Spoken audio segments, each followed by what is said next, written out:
kacau balau gitu loh. Dan itu nanti juga akan terjadi kalau kita ini, bangsa ini tidak bangkit-bangkit juga. Akan terjadi kalau Soeharto akan dipuja juga. Rezim Soeharto akan dianggap sangat berhasil kalau ini gagal semua. Ya, sambil menunggu, wis teko. Woi, iki mlayu wae. Wis meden-medeni wong iki mlayu wae. Monggo, Mbah. Wis jeneng wis ngomong. Rene monggo tengok-tengok delok aku.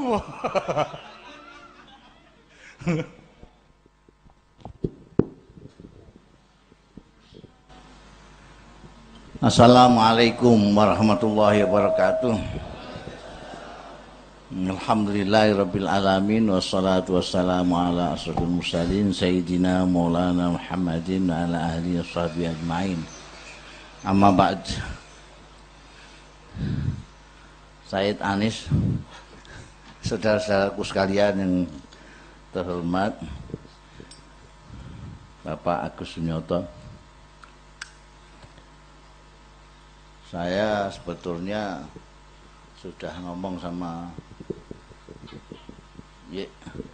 Anis ini, saya mau datang hanya untuk mendengarkan Pak Agus Sunyoto. Karena saya sudah membaca bukunya, menarik sekali.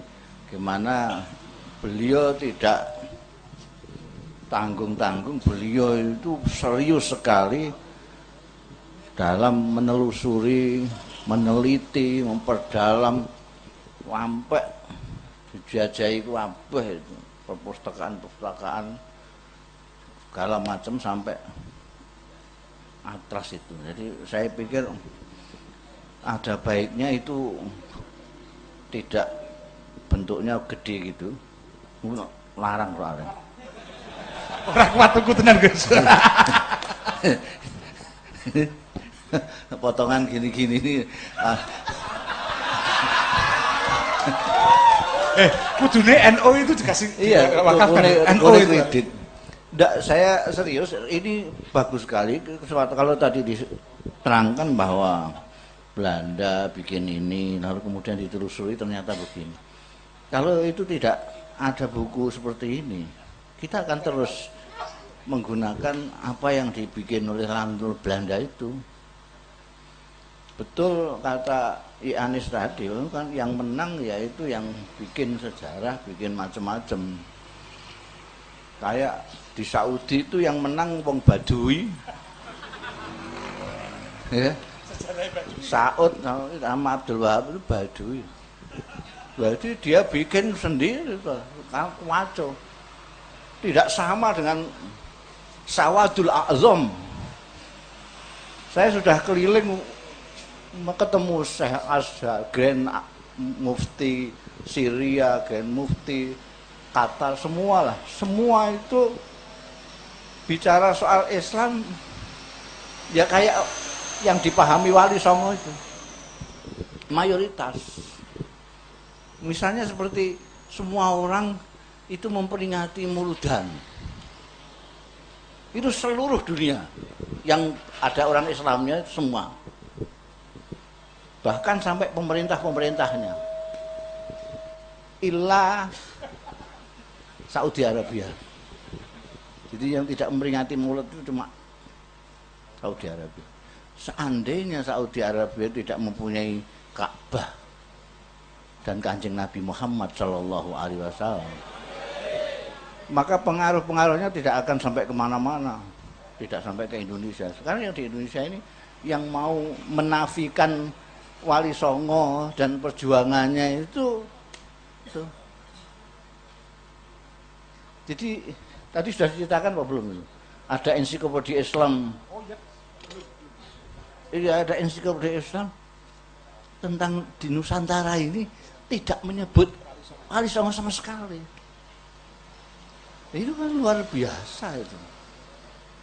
Dan kalau Anda membaca atlas ini akan kelihatan sekali bagaimana Wali Songo itu wujud.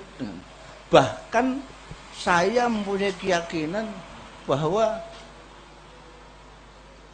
cara dakwah Wali Songo ini menurut saya sekarang sudah tidak ada. Jadi menurut saya bahkan sampai berani beri keyakinan sejak Wali Songo sudah tidak ada dakwah.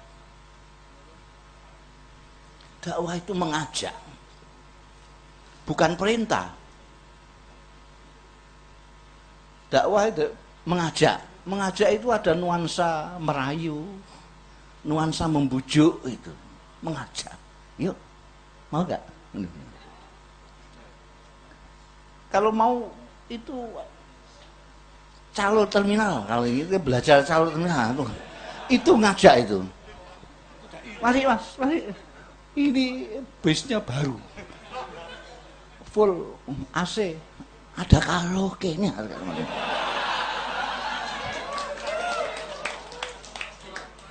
Enggak kok model, ayo, itu bukan ngajak. Nah ini saja, itu apa itu? Itu base bobrok itu, ini aja. Enggak, bukan begitu. Ngajak itu lain dengan perintah, lain dengan melarang. Ngajak. Di Quran itu ada dakwah, ada perintah. Yang dikacaukan sekarang ini oleh masyarakat kita, jadi kacau akhirnya antara amar ma'ruf nahi mungkar dan dakwah. Dakwah itu ngajak, amar itu perintah, nahi itu melarang. Itu berbeda. Kalau menyuruh ayo salat itu amar ma'ruf. Jangan minum itu nahi mungkar. Mas, mari ke saya minum kopi aja. Ini ngajak. Nah, ngajak itu sudah ada ayatnya, ayat ngajak itu ada. Kalau yang mengaku ustadz mubalek itu pasti sudah membaca, kalau tidak baca ya ustadz palsu.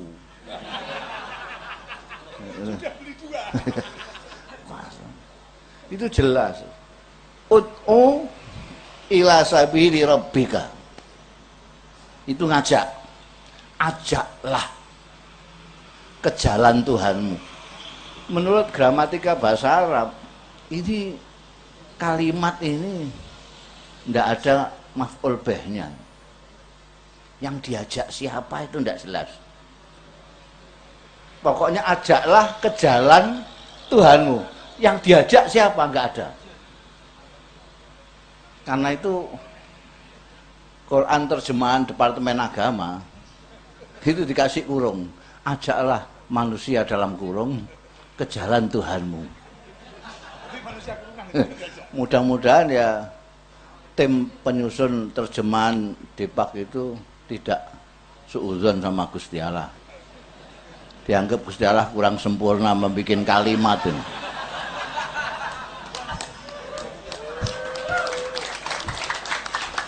Mudah-mudahan ya maksudnya kepengen menjelaskan saja kepada pembaca atau tapi itu kalau mengerti sastra sedikit aja ngerti sastra itu sudah nggak perlu memang maf'ul bih itu nggak perlu. Ajaklah ke jalan Tuhan, nggak perlu sing diajak sapa ora perlu. Ajaklah naik bis itu jelas. Yang diajak ya yang belum di atas bis. Masa sudah naik bis diajak naik bis nggak bisa. Ajaklah ke jalan Tuhanmu, artinya yang diajak orang-orang yang belum di jalan Tuhanmu. Lah sekarang ini tidak ada model kalau yang tidak di jalan Tuhan sikat. Itu kan ada itu. Karena tidak di jalan Tuhan, karena sesat harus disikat. Ini akalnya entah di mana nggak tahu saya. Kok berani-beraninya? Kalau yang sesat, kalau yang tidak di jalan Tuhan disikat. Itu lalu ayat ini untuk apa? Ada di Quran itu. Buat rak wis. Berani mereka membuang itu. Beliau tidak sadar itu. Lagi pula kalau umpamanya Kanjeng Nabi Muhammad Shallallahu Alaihi Wasallam dulu itu kok modelnya seperti itu, yang sekat sikat, yang salah sekat, yang tidak di jalan Tuhan sikat. Ya tinggal Kanjeng Nabi tok ya, semua disikat itu. Wong dulu itu yang di jalan Tuhan cuma Kanjeng Nabi tok.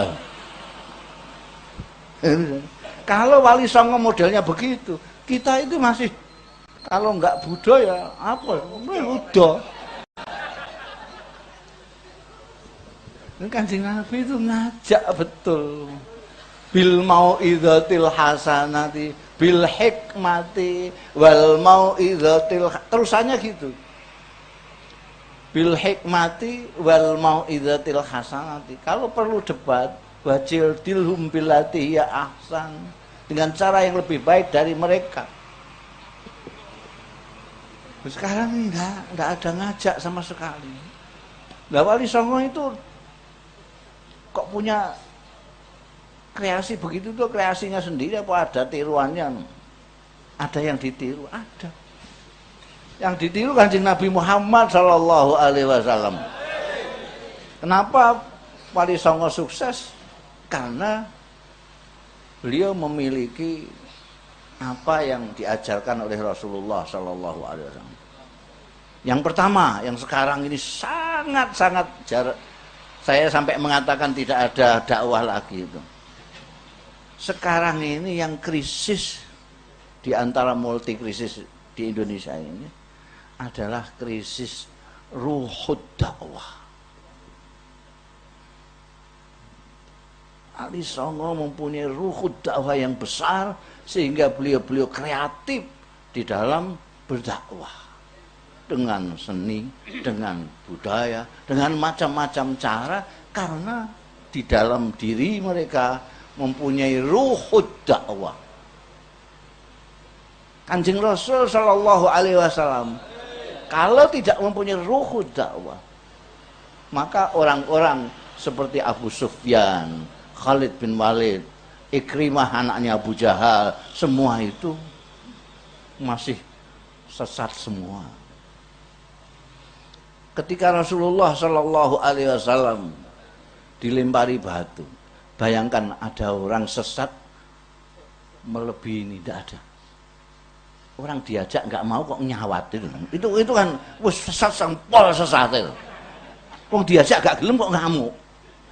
Ayo Kang, melu aku jajan. Oh, ngajak tak kok ampleng kowe kok. Itu kan aneh itu.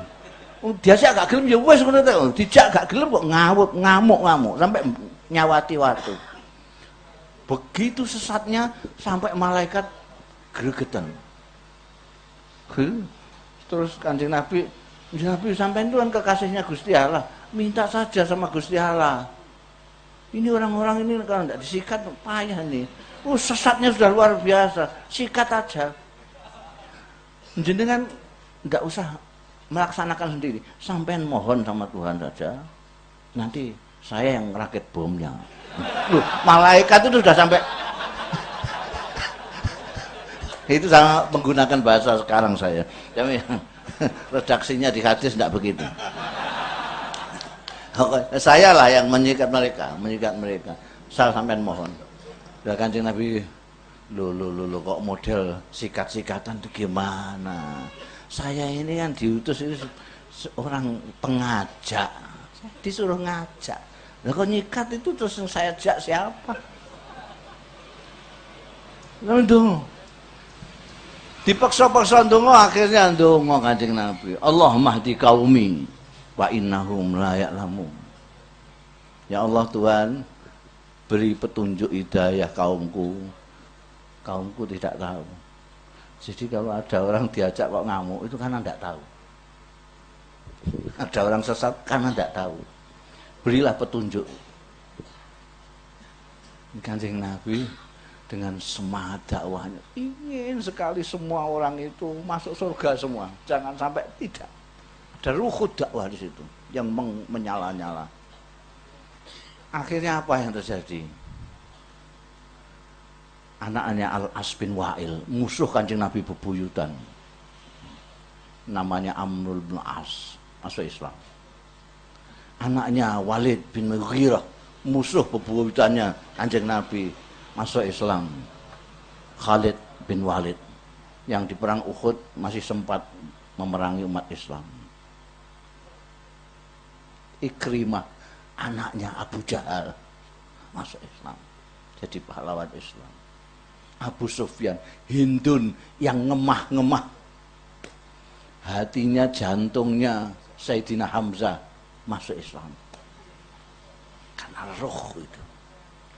Sekarang ini banyak orang Islam malah lari, ngeri lihat dai-nya itu. Dulu saya ini mau dakwah kok kalah dengan calo terminal itu ya. Gimana? Kanjeng Nabi menggunakan cara-cara, bahkan semangat dakwahnya Kanjeng Nabi itu sampai budaya-budaya yang berlaku di Arab pada waktu itu yang tidak menyalahi disilahkan, atau diganti nama saja. Itu seperti tadi Mall diganti Slametan itu niru Kanjeng Nabi. Dulu di Medina itu ada namanya Mahrajan, setiap tahun itu ada rame-rame. Ini apa namanya? Oh, ini Mahrajan Kanjeng Nabi. Orang-orang pada bersukaria memperingati. Oke, sekarang Mahrajan ini 2 kali itu ya, diganti. Yang satu Idul Adha, yang satu Idul Fitri. Masih tetap. Dulu mah orang tawaf sudah ada sebelum Kanjeng Nabi, sudah ada tawaf. Modelnya kayak Molimo ini, tawafnya sambil udo, putar-putar, keplok-keplok gitu. Tawafnya tetap. Ya. Salah satu penghargaan Kanjeng Nabi terhadap budaya lokal yang melestarikan itu adalah pakaian. Kanjeng Nabi sebagai Nabi, Rasul, utusan Allah, itu bisa saja menciptakan pakaian khusus Islam itu habis. Bisa, tapi tidak mau, sudah pakaiannya orang sini aja lah gitu. Duh, pakaiannya orang sini, Abu Jahal barang pakai itu, Abu Lahab pakai itu, ya nggak apa-apa. Orang sekarang itu keliru berpikir, dikiranya kalau pakai jubah, pakai jenggot, pakai serban, itu kan pakaiannya Kanjeng Nabi. Bukan, Abu Jahal juga pakaiannya begitu.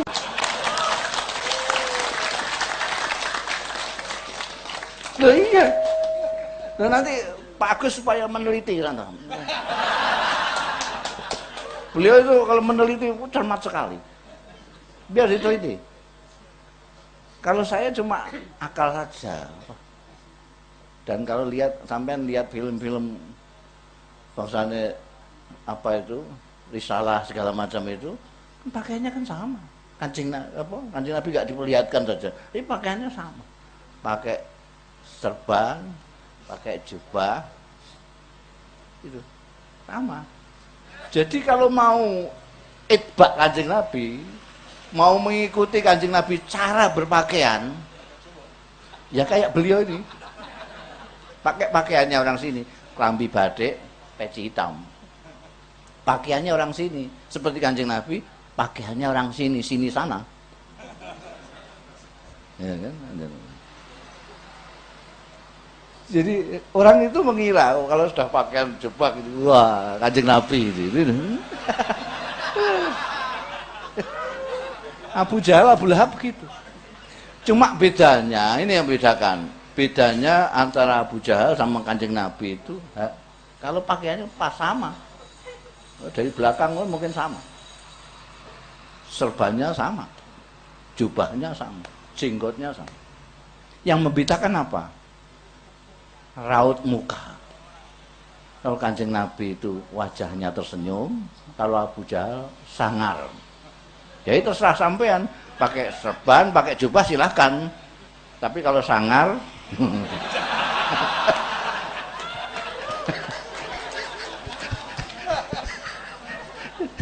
jadi kalau supaya pakaian Arab supaya berbeda, supaya sama dengan Kanjeng Nabi, muka harus tersenyum. Kalau tidak bisa tersenyum, jangan. Nanti Disangka Abu Jahal. Iya. Saya sudah berkali-kali mengatakan Kanjeng Nabi itu basam. Basam. Wajahnya, bukan bibirnya yang tersenyum, tapi wajahnya tersenyum. Wajah pengajak. Wajah dai itu sumringah. Dai kok kayak wong kebelet ngising. Lah siapa yang mau diajak itu siapa? Baru lihat wajahnya aja kan sudah menyingkir loh, gimana? Ya takut. Wajah pengajak itu wajah sumeh bahasa Arabnya. Kanjeng Nabi itu sampai dijuluki basam karena beliau berwajah tersenyum. Bukan bibirnya saja, wajah. Jadi semua orang memandang wajahnya sudah setengah terajak oleh Kanjeng Nabi. Kepingin mendengarkan bicaranya. Begitu bicara langsung. Karena orang-orang sesat yang masuk Islam itu ada yang karena dia ahli sastra, memahami Al-Quran, seperti Sayyidina Umar, masuk karena membaca Quran. Tapi banyak juga yang karena Kanjeng Nabi, pribadinya Kanjeng Nabi. Yang saya katakan tadi memiliki ruhud dakwah yang luar biasa. Dan itu ditiru oleh Wali Songo. Wali Songo, dia tidak semena-mena semuanya larang. Kalau dulu di sini semuanya bid'ah, syirik semua, bid'ah semua, rusak kabeh, hancur pokoknya. Itu kok. Karena ruh dakwahnya itu, Wali Songo menjadi kreatif sekali di dalam berdakwah. Bonang itu Sunan Bonang kan, Dandang Gula, Sinom, segala macam itu. Dan sekarang ini betul kata Pak Agus tadi, kita menjauh dari kaum pesantren. Orang karena apa? Karena memang enggak mengenal, enggak ngerti loh, enggak ngerti. Ini disangka kok dari Mojopahit. Kan gitu. Mojopahit berarti Hindu Buddha, berarti kafir. Jadi itu tidak dekat-dekat.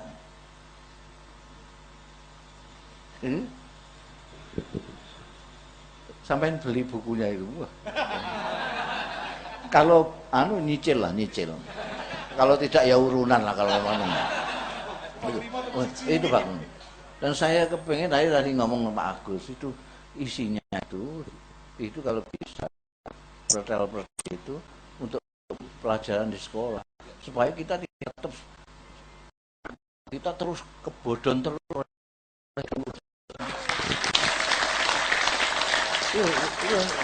Jadi kebodon terus-terusan.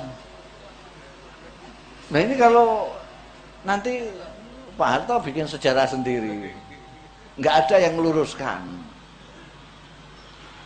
Habis itu Pak SBY bikin sendiri, nggak ada yang meluruskan, repot. Kita jadi kembali kepada Wali Songo itu. Sekarang ini saya mencari-cari dai yang mempunyai ruh dakwah yang benar-benar ngajak itu. Kok jadi sulit sekali. Nah kalau sampean ini wong sudah di jalan Tuhan, lah mau saya ajak kemana? Wong katanya ut'u ila sabili rabbika. Sampai ibaratnya sampai sudah naik bis, masa saya ajak naik bis? Makanya dulu Allah yarham Kiai Khalil Bisri itu mengkritik istilah mau'idhah hasanah. Kenapa? Karena mau'idhah hasanah itu urutannya dengan ut'u ila sabili rabbika bil mau'idhatil hasanah. Di mau'idhah hasanai supaya mau ikut ke jalan Tuhan. Lah kalau sudah ke jalan Tuhan, sudah sama-sama di jalan Tuhan seperti sampean, dengan saya ini, saya tidak perlu. Saya dengan beliau tidak usah. Kalau berkenan di hati ya Anis, saya ajak sembahyang. Tidak usah gitu. Ayo sembahyang ya, gitu aja perintah. Kenapa? Karena sudah sama-sama di jalan Tuhan. Itu Anda perhatikan di Quran itu. Amar ma'ruf nahi mungkar itu kaitannya dengan komunitas orang-orang yang mukmin. Wal mu'minuna wal mu'minat ba'duhum awliya'u ba'din ya'muruna bil ma'ruf wa yanhauna 'anil munkar. Tidak ngajak. Orang mukmin itu satu sama lain adalah bolo. Saya mempunyai makna sendiri. Aulia itu jamaknya wali. Biasanya dalam tafsir-tafsir konvensional orang memaknai kekasih atau pembela. Jadi kalau Anda mukmin, saya mukmin, sampean pembela saya pembela Anda. Ba'duhum auliya'u ba'din. Kalau dimaknani kekasih, Anda mukmin, saya mukmin, Anda kekasih saya kekasih Anda. Kalau aulia Allah berarti kekasih-kasihnya Allah atau pembela-pembelanya Allah. Pembela Allah itu udah kayak FPI. Di FPA. Kalau saya ini akan saya patenkan ini karena ini saya yang bikin pertama. Saya maknani wali itu bolo. Jadi bolo. Sampean mukmin, saya mukmin, sampean bolo saya bolo sampean. Saya sayangnya saya nggak punya bahasa Indonesianya. Ngerti ini cara Jawa bolo. Bolo itu kebalikannya musuh. Musuh tembak, bolo aja bolo kok ditembak. Orang mukmin satu dengan yang lain itu bolo. Karena sudah bolo, tidak ada ajak-ajak itu. Yang ada perintah baik dan melarang yang buruk. Bolo dewi. Bolo dewi. Aulia Allah, bolo-bolone Gusti Allah. Kenapa saya memaknai dengan bolo? Karena saya lihat banyak sekali. Saya lihat dalam hadis-hadis juga banyak penggunaan kata itu dalam konteks perang. Misalnya, siapa yang berani-berani melawan auliaku, maka aku akan mengumumkan perang kepada mereka. Gitu. Ini aulia berarti itu siapa berani-berani melawan bolo-boloku, mengumumkan perang dengan saya, gitu. Jadi Ala inna auliya Allahi la khaufun alaihim balahum yahzanun. Bolo-bolone Gusti Allah. Siapa yang ditakuti? La khaufun alaihim. Tidak ada yang ditakuti wong balane Gusti Allah. Balane bupati yang mulai tene ra karuan. Oh, balane Gusti Allah, masyaallah. Jadi Wali Songo itu mengajak. Hasilnya adalah sekarang ini yang akan dirusak juga oleh anak cucunya. Anda ke Kudus itu, Anda cari soto sapi tidak ada. Yang ada soto kebo. Pindang sapi nggak ada, pindang kebo. Karena Sunan Kudus mempunyai ruhud dakwah. Anak buahnya dibilangi, ini ada orang-orang yang nyembah sapi. Jadi sampean jangan nyembelih sapi lah. Menusuk perasaan mereka. Sesembahan kok disembelih. Kebo dagingnya ya sama saja. Itu sampai mendalamnya ajakan Sunan Kudus itu sampai sekarang orang Kudus nggak makan sapi, nggak nyembelih sapi tapi kebo. Padahal wong sak Kudus wis Islam kabeh. Termasuk yang semula menyembah sapi. Tidak usah nggawa pentungan kalau Allahu Akbar. Itu malah melayu kabeh wong, melayu kabeh. Sekarang ini sampean lihat lah, melayu kabeh. Ada apa namanya, saya menjumpai masih ada kiai sepuh, tapi sudah sepuh sakit, mudah-mudahan panjang umur, yang mempunyai ruhud dakwah. Ini saya kasih contoh saja sebagai ilustrasi.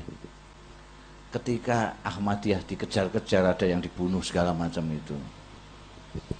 itu Kiai Maimun Zubair itu mengatakan, loh, Ahmadiyah itu kurang sidik ngono ae wis padha karo awake dhewe. Kurang sidik wis padha karo awake dhewe. Kok mbok kejar-kejar, mbok musuhi kok malah melayu. Ini bedanya yang mempunyai ruhud dakwah dengan yang mereka mau nyikat gitu. Yang mau nyikat itu. Ya terserah sampean, nek gagahe pancen sing nyikat iku gagal. Kok gagah-gagahan itu bangkune. Maka saya ya sekian saja lah. Assalamualaikum warahmatullahi wabarakatuh. Medhot ngono wae. Ya.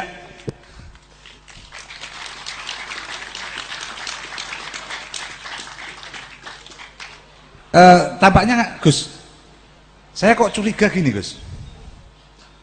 Wong sing Abu Jahal tadi itu karena nggak percaya diri. Orang yang nggak percaya diri kan biasanya khawatir diserang kan dia.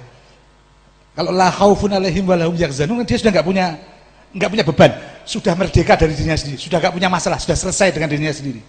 Jadi orang-orang yang begitu justru belum selesai dengan dirinya sendiri. Orang-orang yang gitu. Jadi justru menampakkan mereka belum Islam malah sebenarnya. Belum.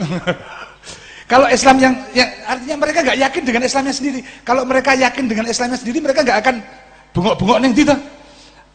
Ayo. Bukan soal Islam. Jadi kita itu sudah menganggap agama itu sebagai institusi, itu salahnya.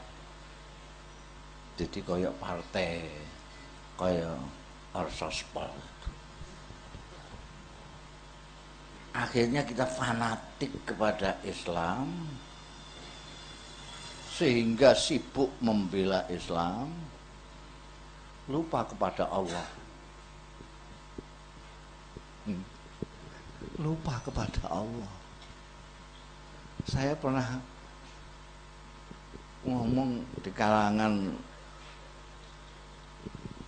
kiai-kiai, pernah di kalangan akademisi, pernah di kalangan pesantren itu kiai-kiai kumpul di tempatnya Kiai Said Kemadu sana. Yang pertama, yang kedua di Unisula untuk mahasiswa dan dosen-dosen. Pada waktu itu institusi politik parpol itu hanya 3, Golkar, PDI, P3. Ngomong sama kiai-kiai itu, karena saya gregetan pada tukaran kiai-kiai itu gara-gara ini. Saya tanya, saya sedang membicarakan antara wasilah dan ghoyah. Sebetulnya ghoyah kita itu apa? Tujuan akhir kita itu apa sih? Ghoyah itu tujuan akhir, wasilah itu sarana untuk menuju ghoyah, tujuan akhir itu. Kalau tujuan akhir kita itu Jakarta, maka Pati, Kudus, Semarang, segala macam itu wasilah. Bis, kereta api, pesawat itu wasilah. Kalau kita berhenti di Cirebon, lalu ngebrok di Cirebon, itu nggak sampai ke Goya. Saya tanya pada waktu itu, setelah ngomong begitu, saya tanya sama kiai-kiai itu. Sekarang saya tanya, P3, Golkar, PDI itu goyah apa wasilah? Mereka serempak dengan kenceng, wasilah, wasilah. itu. Terus saya tanya, ya betul 100 untuk bapak-bapak kiai. Sekarang pertanyaan saya berikutnya, NU, Muhammadiyah, Wasliyah, Al-Irsyad itu goyah apa wasilah? Mereka menjawab semua wasilah tapi nggak kenceng, wasilah gitu.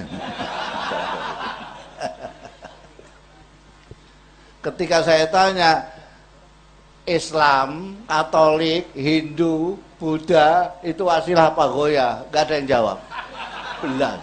Saya ulangi sampai 3 kali, nggak ada yang jawab. Terus kalau Gusmus sendiri gimana?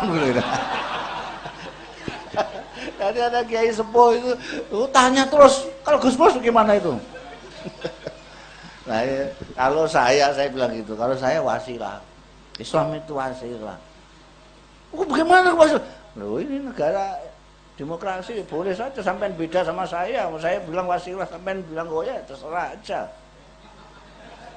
Wasilah kok. Lu kalau wasilah lalu goyahnya siapa? Goyahnya ya Allah. Mereka menang sampai situ. Tapi ketika di Unisula ada dosen yang wah, dalil dia. Loh, itu kok dianggap wasilah itu. Sampai itu enggak di Quran kan ada walantar apa itu bukan yang itu loh. Tuhan itu hanya menerima Islam sebagai itu. Ada lagi. Itu hampir sama seperti itu. Itu juga dibaca satu lagi yang lebih kuat itu.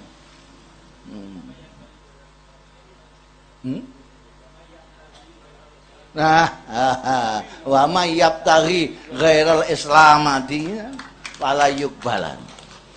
Itu bagaimana? Lah itu malah menguatkan pendapat saya bilang gitu. Loh gimana? Lah ya siapa yang pakai wasilah selain ini, maka tidak sampai goyah pada Allah. Gitu. Jadi wasilah.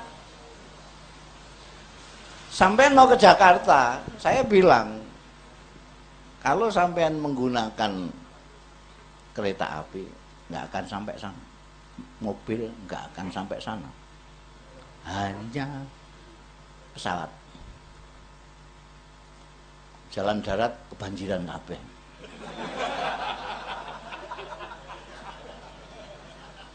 Ini pesawat tetap wasilah. Nah, sekarang ini wasilah tumpuk-tumpuk.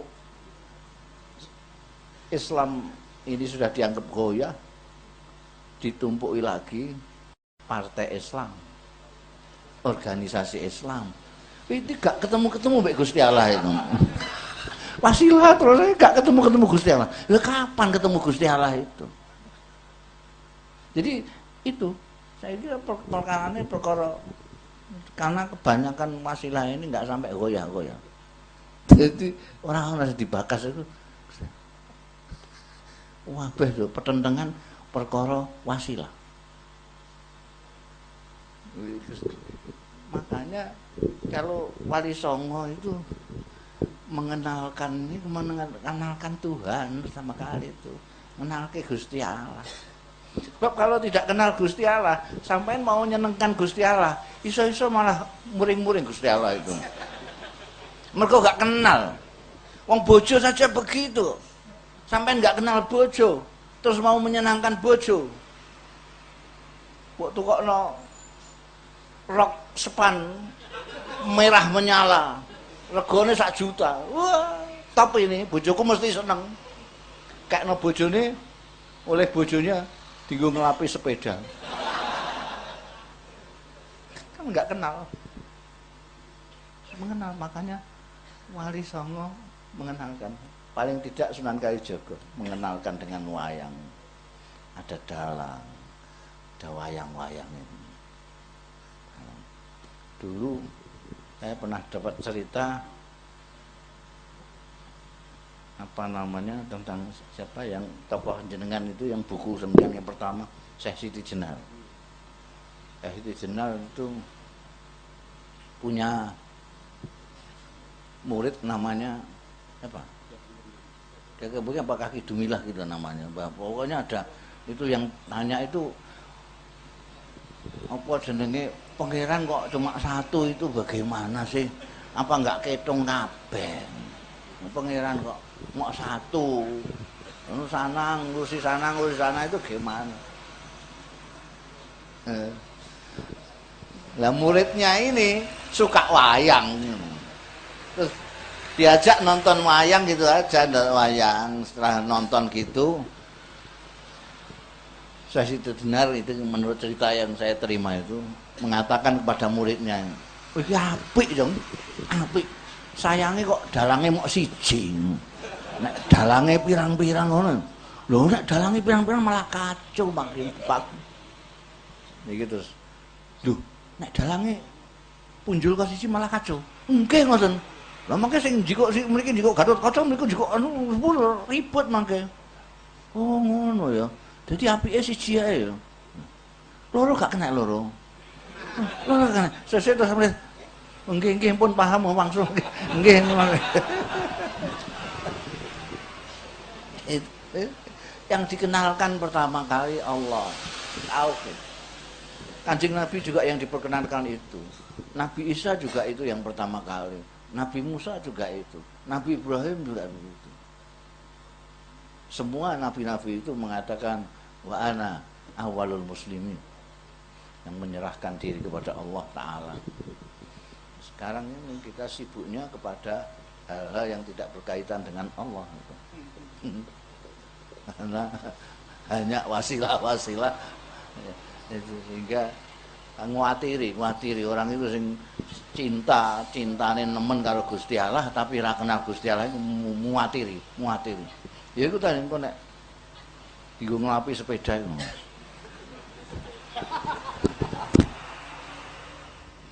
Ya, sekalian pemberitahuan bahwa acara ini juga disiarkan langsung oleh Radio Pas FM Pati di gelombang 101 FM dan live streaming radio bisa didengarkan di www.pasfmpati.com atau www.pasfmpati.co.id.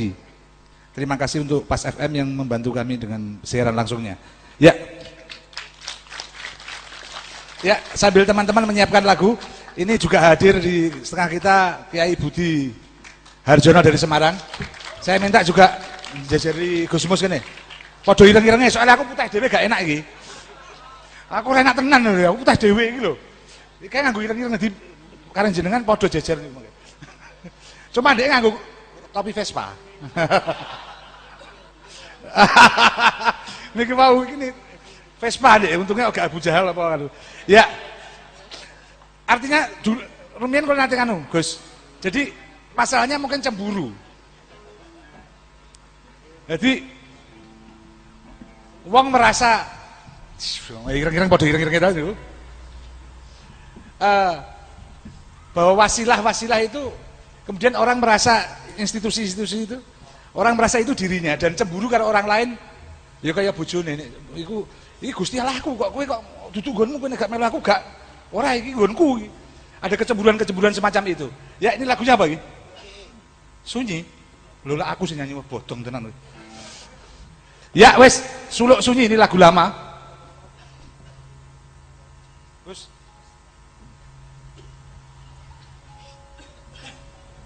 ini lagu waktu saya sama Mbah Dolah.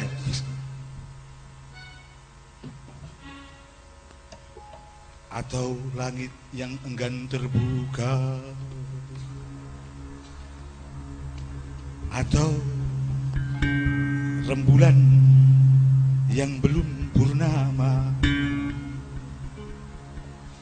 atau matahari yang masih menutup mata, atau gerhana yang selalu bertahta, atau bumi yang tersesat jalannya. Ke para nabi memulai, ke rumah para nabi memulai, ke rumah para nabi memulai, ke rumah para nabi memulai.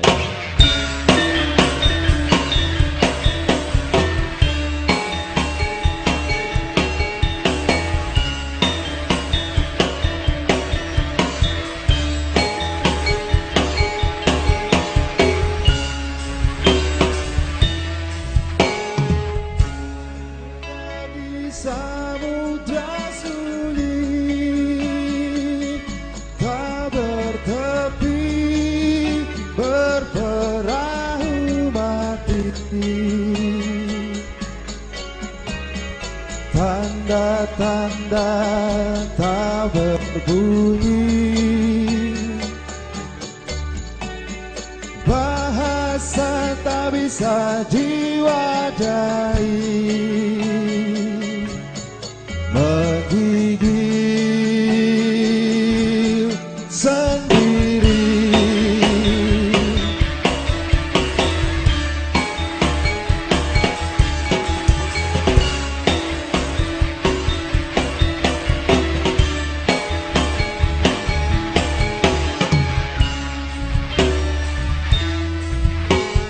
Tak tahu di mana batas menanti, tak ada jejak ditapaki, gelap dan cahaya hilang arti, berlayar di samudra sunyi, tak bertepi, ke rumah para nabi mulai.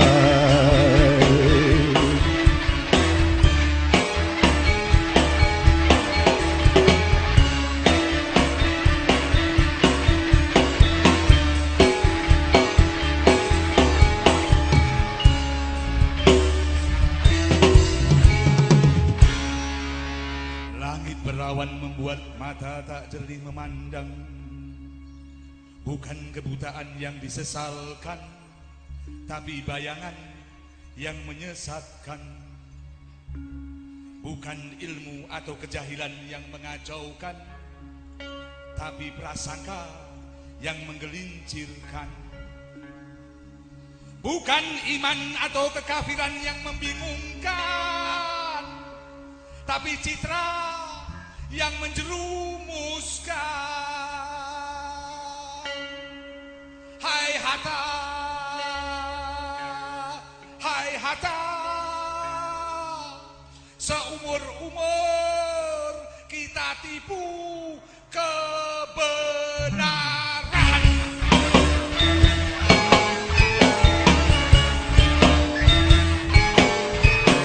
Kemiskinan, kelaparan, anak-anak keleleran di pinggir jalan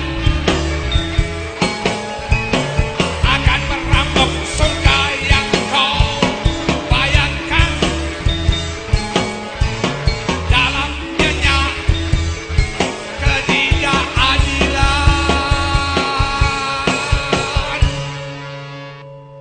pergilah ke subuh yang membuka cahaya, ke angin yang siap meneteskan hujan, ke tanah yang siap melahirkan bunga. Pergilah, ya, bagaimana jadi udara bila menolak sirna? Bagaimana jadi tanah bila menolak terurai? Bagaimana jadi samudra bila menolak cair? Bagaimana jadi cahaya bila menolak lulu. Mustafa Halimah Konsidara Tanggal tinggal tunggal yang tak dibutakan kerinduan, dibutakan keasingan, yang tak mabuk anggur, mabuk racun,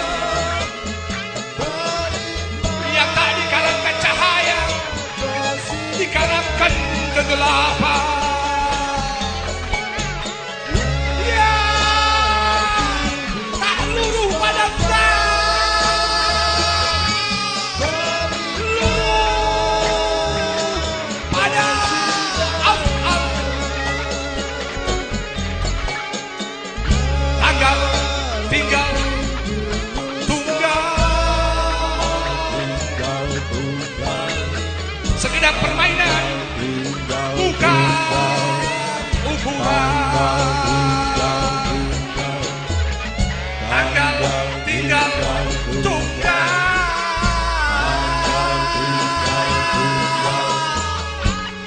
sekedar permainan bukan ukuran.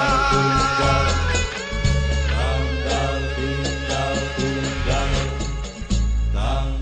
tinggal tunggal, tanggal tinggal tunggal, tanggal tinggal tunggal, tanggal tinggal tunggal. Aku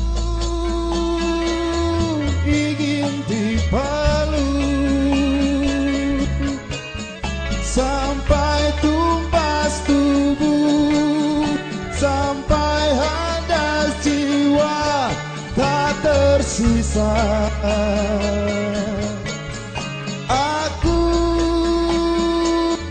ingin dipeluk sampai lunas aku, sampai habis kau tak tertinggal. Aku ingin dipeluk sampai sunyi hati.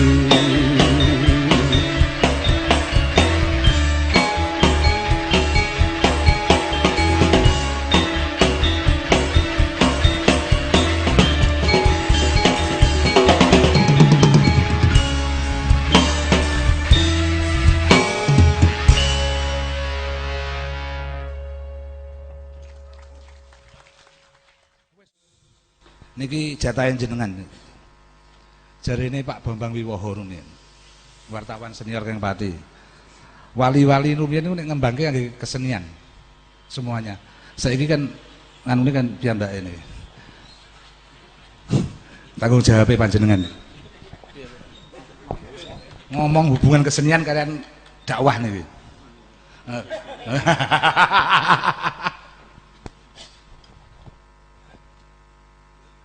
Apa sih diomong napa?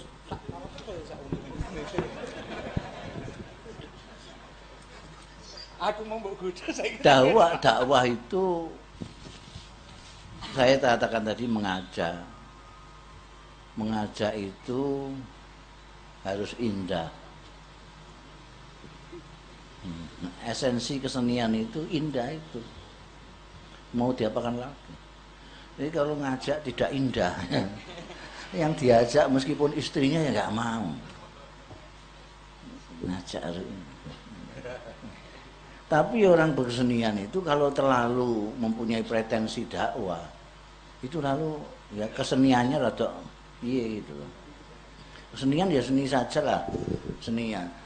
Jadi orang mengira bahwa saya berkesenian itu misalnya menulis puisi segala macam dengan niat dakwah enggak.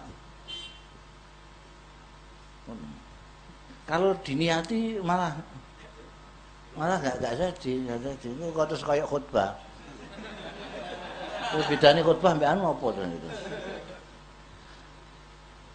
Ya menurut kan saya pernah ditanya wartawan tentang puisi religius, kesenian yang religius.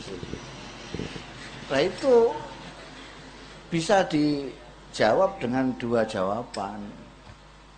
Bisa kita melihat dari pekerja seninya itu, bisa dari karyanya. Kalau mau lihat yang dari mana, jawaban yang mana yang saya minta. Kalau dari pekerja seninya ya tinggal dilihat aja orangnya religius apa enggak gitu. Kalau dia itu orang beragama pasti seninya seni agama. Seharusnya kalau tidak begitu agamanya yang rada kurang. Kalau dilihat dari karyanya, maka karya yang berisi keimanan, membangkitkan amal saleh, membuat orang ingat Allah, membuat orang membela yang lemah, maka itu karya itu religius menurut saya. Ini gampang saja. Ini yang bikin siapa? Anies Baswedan. Sudah tahu orangnya ya sudah, mesti religius. Tidak mungkin loh dia. Jadi orang Islam itu dengan sendirinya dia jadi apa saja. Kalau jadi pedagang, dia pasti jujur. Kalau tidak jujur, ya Islamnya harus dipertanyakan. Jadi pejabat, kalau orang Islam harus adil. Kalau pejabat tidak adil, apalagi korup, ya dipertanyakan Islamnya. Islamnya enggak tenanan ini. Gitu. Jadi semuanya otomatis. Ini ada seniman, kok keseniannya kok norak. Tidak bermoral. Ya, Islamnya itu yang harus diperhitungkan. Kalau Islamnya iya, otomatis. Jadi tidak perlu ada yang berdakwah dengan seni segala macam itu apa. Nyanyi terus, itu terus kayak khutbah. Kayak khutbah. Tidak usah. Jadi menurut saya tidak usah nyebut nama. Banyak orang yang semulanya misalnya sastrawan betul, tapi ketika dia kemudian memperdalam Islam, tahu bahwa ada ajaran dakwah segala macam, terus sastra dia menulis puisi, menulis prosa itu dengan tujuan dakwah, akhirnya jadi estetik